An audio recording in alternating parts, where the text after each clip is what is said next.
Well, goddamn it, back in the Bible again, and now talking about Joseph, still in Genesis, by the way.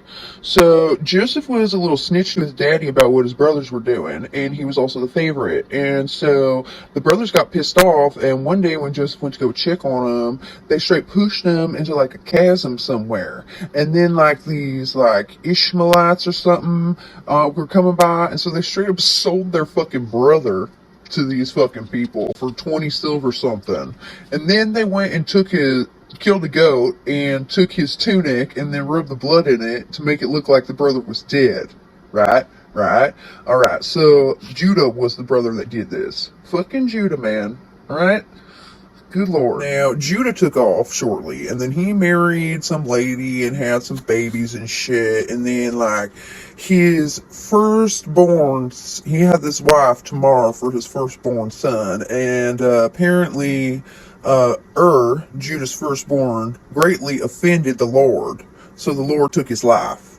So then Judah said to Onan, who is his brother, Er's brother, he says, unite with your brother's widow in fulfillment of your duty as brother-in-law, and thus preserve your brother's line.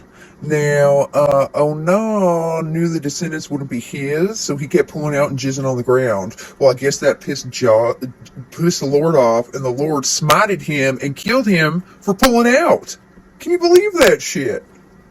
Because he didn't want to fuck his dead brother's wife and procreate. Oh man, it's getting good now. Okay, so Tamar was told that her father-in-law was on his way up there to shear his sheep, right? So her father-in-law is Judah, right? So she took off her normal clothes and like veiled her face with a shawl and met up with Judah. And when Judah saw her, he thought she was a harlot since she covered her face. So he went over to her without realizing it's his daughter-in-law and said, "Come, let me have intercourse with you." She replied, "What will you pay me for letting you have intercourse with me?" He answered, "I will send you a kid from the flock." "Very well," she said, "provided you leave a pledge until you send it." Yeah, so he like left like some of his belongings, and then he fucked her and he got her knocked up. So she took her shit off and went and put her normal wife clothes back on. And then he asked the men of the place, "Where's the temple prostitute? The one by the roadside in Enaim?" And then they told him, "There has never been a temple prostitute here."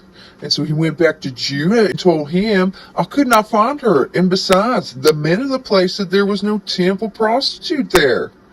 "Let her keep the things," Judah replied. "Otherwise we shall become a laughingstock. After all, I did send her the kid, even though you were unable to find her." Oh shit, dude. Okay, so 3 months later, Judah was told that his daughter-in-law plagued the harlot. And, so Judah cries, "Bring her out! She shall be burned!"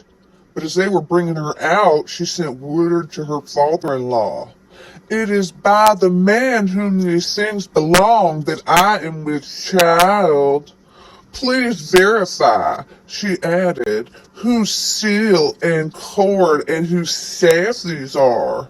Judah recognized him and said, "She is more in the right than I am, since I did not give her to my son Shelah." But she had no further relations with her. When the time of the delivery came, she was found to have twins in her womb.